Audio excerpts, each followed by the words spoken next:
व्यर्थ ही समाप्त हो जाना मेरी नियति है।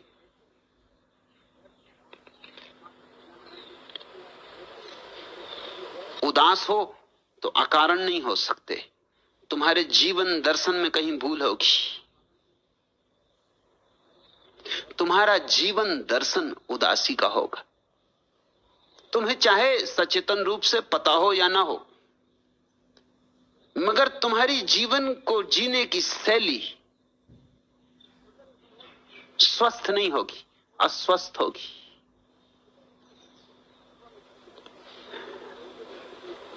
तुम जीवन को ऐसे ढो रहे होगे जैसे कोई बोझ को ढोता है।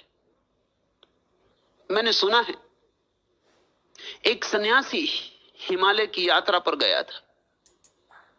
भरी दोपहर, पहाड़ की ऊंची चढ़ाई, सीधी चढ़ाई, पसीना पसीना, थका मांदा, हांफता हुआ अपने छोटे से बिस्तर को कंधे पर ढोता हुआ चढ़ रहा है। उसके सामने ही एक छोटी सी लड़की, पहाड़ी लड़की, अपने भाई को कंधे पर बिठाए हुए चढ़ रही। वह भी लथपथ है पसीने से, वह भी हाँफ रही। सन्यासी सिर्फ सहानुभूति में उससे बोला, बेटी तेरे ऊपर बड़ा बोझ होगा। उस लड़की ने, उस पहाड़ी लड़की ने, उस भोली लड़की ने आंख उठा के सन्यासी की तरफ देखा और कहा, स्वामी जी बोझ आप लिए, ये मेरा छोटा भाई है।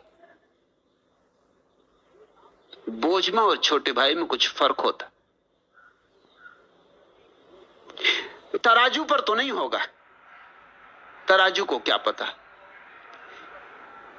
कि कौन छोटा भाई है और कौन बिस्तर है। तराजू पे तो यह भी हो सकता है कि छोटा भाई ही ज्यादा वजनी नहीं रहा हो। साधु का बंडल था, बहुत वजनी हो भी नहीं सकता। पहाड़ी बच्चा था, वजनी होगा। तराजू तो शायद कहे कि बच्चे में ज्यादा वजन है। तराजू के अपने ढंग होते, मगर हृदय के तराजू का तर्क और है। उस लड़की ने जो बात कही, सन्यासी ने अपनी आत्मकथा में लिखा है। उनका नाम था भवानी दयाल। उन्होंने अपनी आत्मकथा में लिखा है कि मुझे ऐसी चोट पड़ी कि इस छोटी सी बात को मैं अब तक न देख पाया। इस भोली भाली लड़की ने कितनी बड़ी बात कह दी, छोटी सी बात में कितनी बड़ी बात कह दी। छोटे भाई में बोझ नहीं होता। जहां प्रेम है वहां जीवन निर्भर होता है। तुम जरूर अब प्रेम के ढंग से जी रहे हो। तुम्हारा जीवन दर्शन भ्रांत है।